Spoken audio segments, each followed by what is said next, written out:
Citizenship. What is citizenship and what's the relationship between citizenship and nationality? And many people tend to equate or take these two words as if they are exactly the same words, but they do have certain slight difference between them. And it is our purpose in this video to clarify the relationship, the difference and similarity between citizenship and nationality. Etymologically, the word citizen is derived from the Latin word civis, which means city resident. The origin of the term is associated with the ancient Greek city-state, whose full members were known as citizens.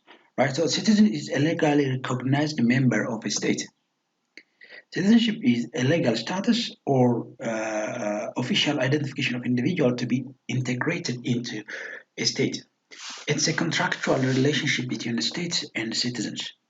So the word national is often used as another word for citizens in some cases. However, national means a person who owes loyalty to a country but lacks full membership in it. Right? So citizenship involves both rights and responsibilities. Citizens are guaranteed such privilege as the right to vote, the right to freedom of speech, and freedom of religion. Citizens are also expected to obey laws, serve on juries, help their communities, and perform other duties. Citizenship also understood as a mode of identification. It serves as a way of identifying the nationals found in territorial defined countries. Now, before proceeding to a way of acquiring and losing citizenship in general in the world and the way of acquiring and losing citizenship in particular in Ethiopian context, we need to more precisely, meticulously clarify the relationship between citizenship and nationality. So the nationality of a person reveals his or her place of birth, whereas citizenship is granted to an individual by the government of the country. Let's compare nationality and citizenship separately, based on certain criteria, on the base of certain benchmark. The first is based on their meaning. Nationality is the individual membership that shows a person's relations with the state, and whereas citizenship is the political status which states that the person is recognized as the citizens of the country. In terms of concept, nationality is an ethical or racial concept, whereas citizenship is a legal or juristic concept. In terms of what it represents, nationality is the place or the country where the individual has taken birth. It represents the place or the country, and whereas citizenship is what it represents is the individual is registered as a citizen by the government of the country. In terms of ways of acquiring nationality, nationality can be acquired by birth and inheritance depending on the rules prevalent in the country. And citizenship can be acquired by birth, by inheritance, by marriage, by naturalization, etc. Can it be changed? Nationality it cannot be changed, but citizenship can be changed. Can it be reversed? Nationality, it's innate. It cannot be reversed. It can be reversed. Citizenship can be reversed. Can it be possible to have nationality or citizenship of multiple countries? No, nationality. You cannot have nationality of multiple countries. A person can be national of only one country, but a person can become a citizen of more than one country. Modes of acquiring citizenship. Nation can have various laws that govern the granting of citizenship. People become citizens in two ways, namely citizenship by birth and citizenship by law. Citizenship by birth includes, among other, jus sanguinis. Jus sanguinis is the Latin phrase which means right of blood, whereby a child acquires citizenship of his or her parent. What matters is the lineage or the descent or blood relationship, not the place of birth. In jus sanguinis materni, we have two kinds of jus sanguinis, jus sanguini materni and jus sanguini paterni. As the name suggests, jus sanguini materni means bloodline of mother. Example, this kind of principle followed by Israel. Jus sanguini paterni is followed by Bulgaria. Ethiopia follows legal parents' blood principle, father or mother, or both for historical makeup. Just solely, it's just nothing but this a Latin phrase which denotes soil right. The name suggests soli is soil right, whereby a child attains citizenship from a birth state. However, children of diplomatic missionaries and representatives of international organizations may not claim this citizenship in line with the International Convention of 1930 Hague Convention on conflict of nationality laws. In 1961, Vienna Convention on Diplomatic Protocol. In 1963, Vienna Consular Protocol of the United Nations. Most European and North American Anglo-Saxon countries adhere to jus soli, with the hope that it will facilitate intermingling of nations. And what's the second mode of acquiring citizenship is citizenship by law, which is also called naturalization. Citizenship by law, it includes either citizenship by registration or citizenship by political case or citizenship. Yeah, we have two types of acquiring citizenship by law, namely citizenship by registration and citizenship by political case. Now, what is citizenship by registration? Citizenship by registration is just the applicant can directly apply to the concerned authority in order to get a particular nationality of a particular country. It includes, among others, marriage. For example, according to this principle, if a woman marries a man of another state, she can have her husband's citizenship. If marriage takes place without legal procedure, married woman or man can claim citizenship of his or her husband's wife. This is considered as de facto or apparent nationality. Apparent nationality. Citizenship by registration also includes legitimation. That is a citizenship whereby an illegitimate child gets citizenship of his or her caretaker. Citizenship by option. A multi-citizenship person chooses citizenship of one selected state. And accusation of domicile. This is through permanent residence in a certain country and appointment as government official by serving as a work in a defined state or grant on application. This is acquired based on specific rules and procedure. When the applicant fulfills that rules and procedure, he will be granted citizenship of that particular country to which he is applying.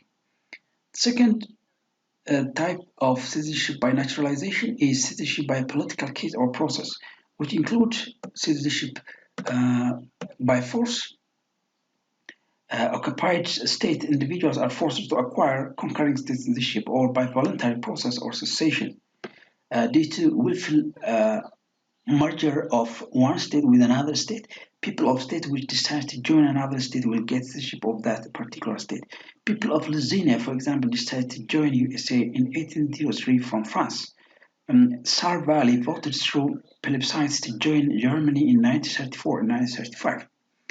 And something to citizenship by reintegration or restoration. This is a system whereby a person who had lost citizenship of state due to a certain reason can get back citizenship on fulfilling conditions laid down. And citizenship by option, this takes place due to voluntary partition or exchange of territories.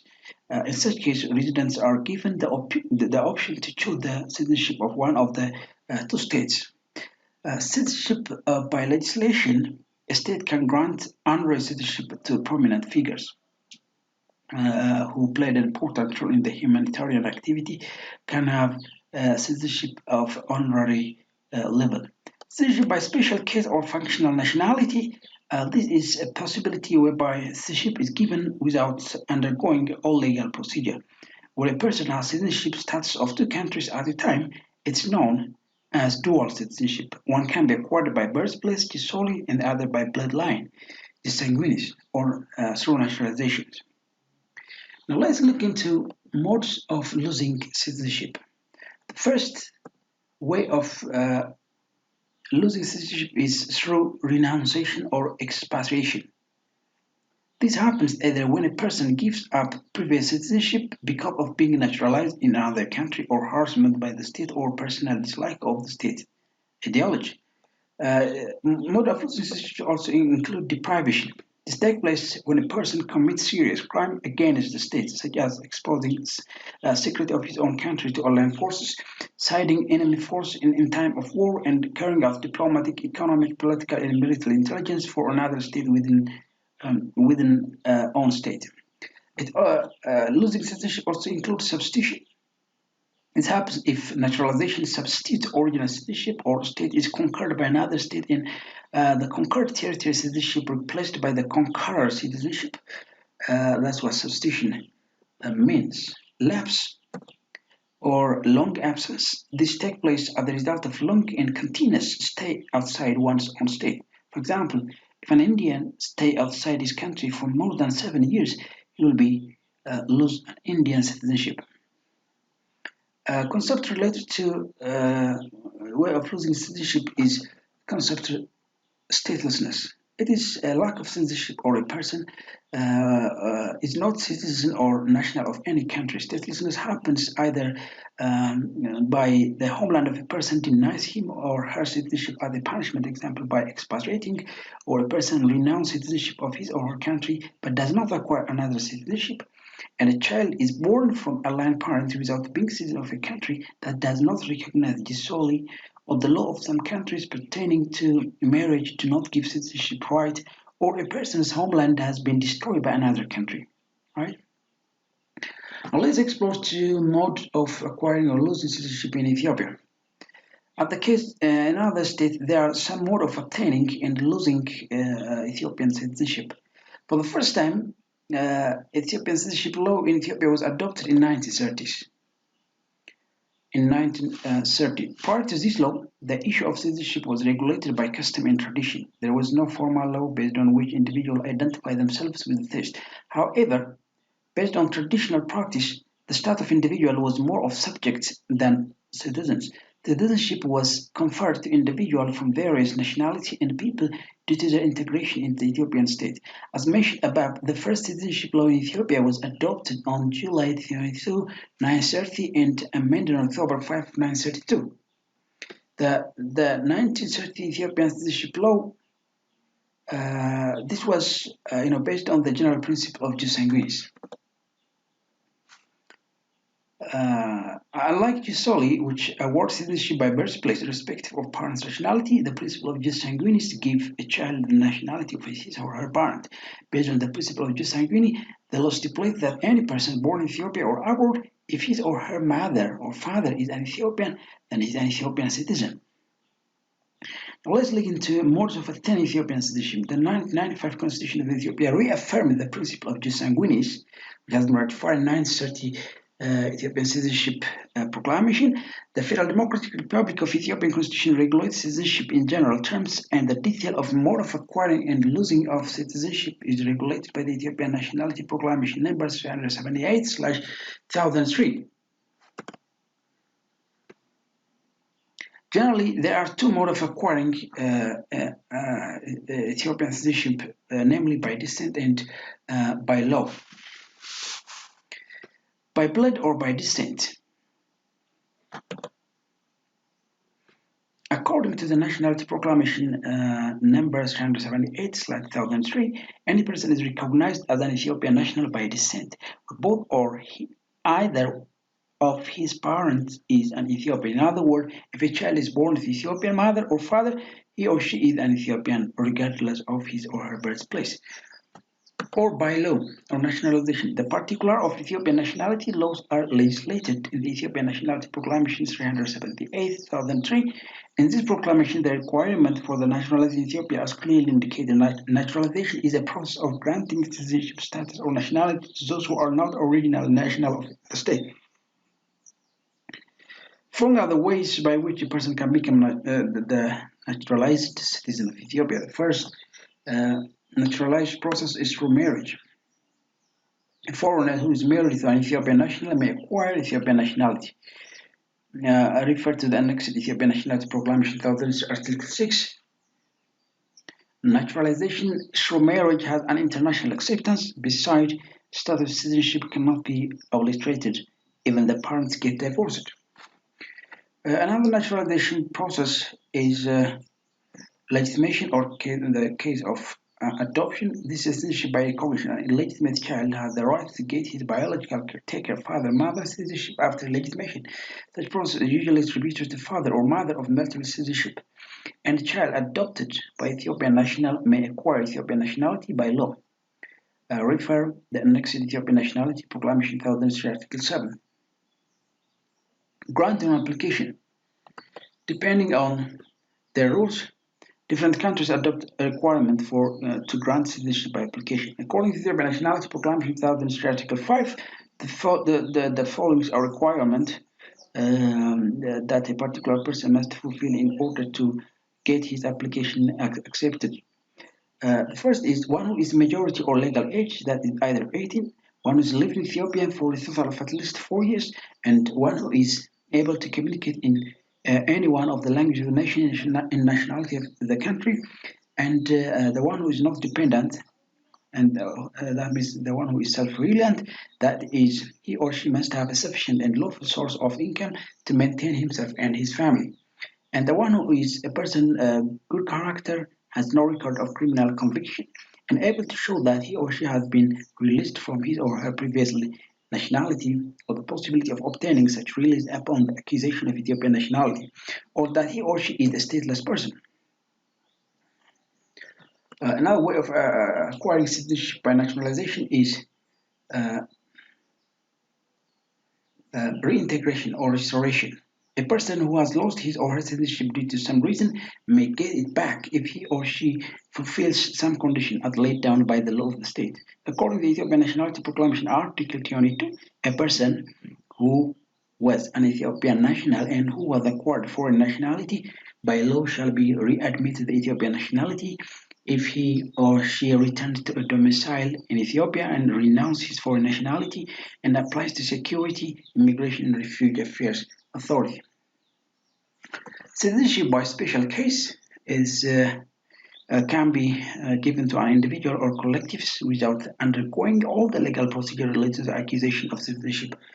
As the Ethiopian Nationality Proclamation Article 8, a foreigner who has made an outstanding contribution in the interest of the Ethiopian may be conferred with Ethiopian nationality by law, irrespective of the conditions stated under sub-article 2 and 3 of the Article 5 of the Proclamation.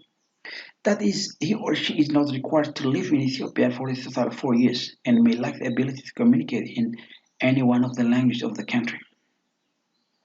What a mode of losing citizenship in Ethiopian context. It includes, among others, renunciations or deprivations. A citizen of a state may be deprived of his or her citizenship if she or he is guilty of committing certain serious crimes against the state, such as to make access national secret to a land country, or serving in another country's armed force or government, or trying to overthrow the government by force. But according to the Ethiopian Nationality Proclamation 2003, Article 17, no Ethiopians may be deprived of his nationality by the decision of any government authority unless he or she loses his or her Ethiopian nationality under Article 93 of the Proclamation. Right? The revised Ethiopian citizenship law therefore denies the principle of deprivations, although it was inculcated in the 1913 Ethiopian citizenship law. Substitution, according to the Ethiopian Nationality Proclamation, Article 20, the Ethiopian nationality can be lost upon accusation of other nationality. Plus, lapse also does not applicable according to the Ethiopian nationality law. Citizenship may be lost if the person stays outside of his country for a long and continuous period. The principle of lapse has no application according to the Ethiopian nationality law. The laws, for example, applicable according to Ethiopian, the Indian nationality law, the person who is outside India, for example, for a successive 7 years may lose his or her citizenship